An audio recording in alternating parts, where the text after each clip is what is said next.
What's up, everybody? Bill with Honest Open Permaculture Hot Farm.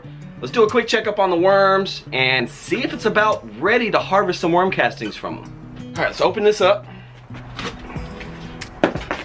I didn't show y'all either, but I fed them a whole watermelon about 2 weeks ago. A whole watermelon. And I want to see what it looks like now. I see the watermelon here. And here. Oh, there is no watermelon here. Wow, that's pretty cool. Look at this. Where's my scooper? Here it is. That was the watermelon. And if I move the watermelon, all the seeds that were in the watermelon have sprouted.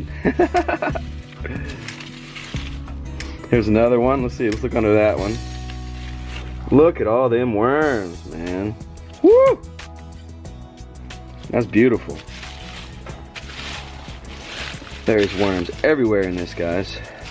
As soon as I move something, there is worms, worms, worms. All right, so what we're gonna do to check to see if we need to clean this out is we're gonna move stuff this way.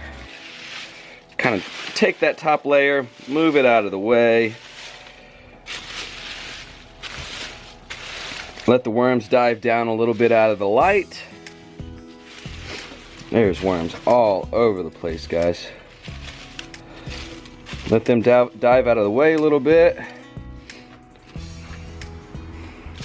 And then we'll just keep peeling it back. Keep peeling it back. And as we're looking, I can still see a whole bunch of leaves. What we're looking for is nothing but worm castings. And as we can tell digging through this, it is more than just worm castings. We can still see leaves.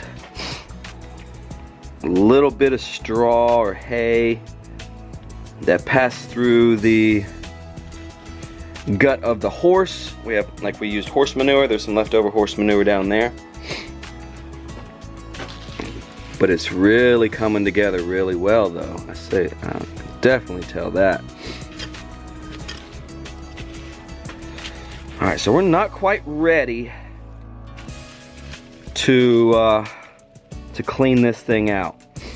See, I'm gonna probably chill on feeding them because there is so much stuff in here. There's so much leaves, and there's still watermelon pieces and paper, and I want this stuff to turn into worm castings. Let's mix up these seeds a little bit, let them die off. It looks like we have an ant problem, so it's time for some DE. Where's my DE bucket? Here's my DE bucket. We got a little ant colony moved in back here, so let's show them what's up. Okay, this is worm town, not ant town. We'll get all that in the ant colony. Mix it all up in there with them.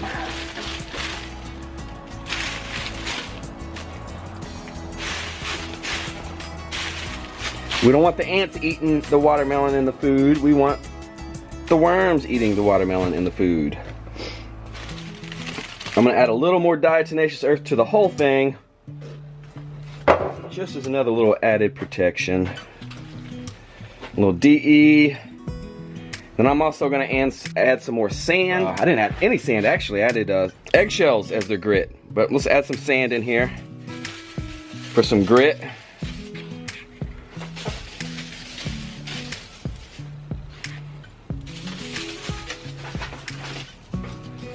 All right, boom, they got sand, DE. They should be good to go. Let's cover this thing back up. Let these worms go to work. I didn't look like there was anything escaping either. I didn't see worms along the sides, along the bottoms. There's not any worms in the leachate bucket. This is the worm runoff, which is gonna be perfect for the seed starts that we're starting. We'll water our seed starts with that. So we just need to leave this alone for at least another month. Let them work this a little bit more, and then we'll come back to it. It seemed moist. I'm not going to add any moisture to it, any water to it. So this is to keep the cats and the mice out. Don't want the cats using this as a letterbox. Don't want the mice turning into a home and pooping and peeing in it. And eating the food scraps that were given to the worms. So boom, double protection. Come back to me in about a month and we're gonna be harvesting some worm castings. From what I hear, I can get around 100 pounds of worm castings out of this. Anywhere from 100 to 150 pounds of worm castings out of this bathtub when it's ready. I'm excited about that because that's just pure plant fertilizer, pure plant goodness, pure plant medicine to keep them healthy and keep us healthy because we're eating those plants.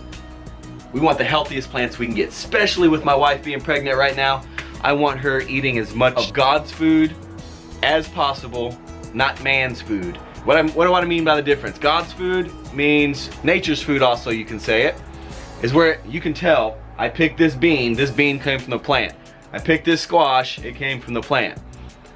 When you pick a Twinkie up, you don't know where that Twinkie came from besides a processing plant, not a plant that grows out of the ground. I wonder if that's why they named them that, because a processing plant, huh.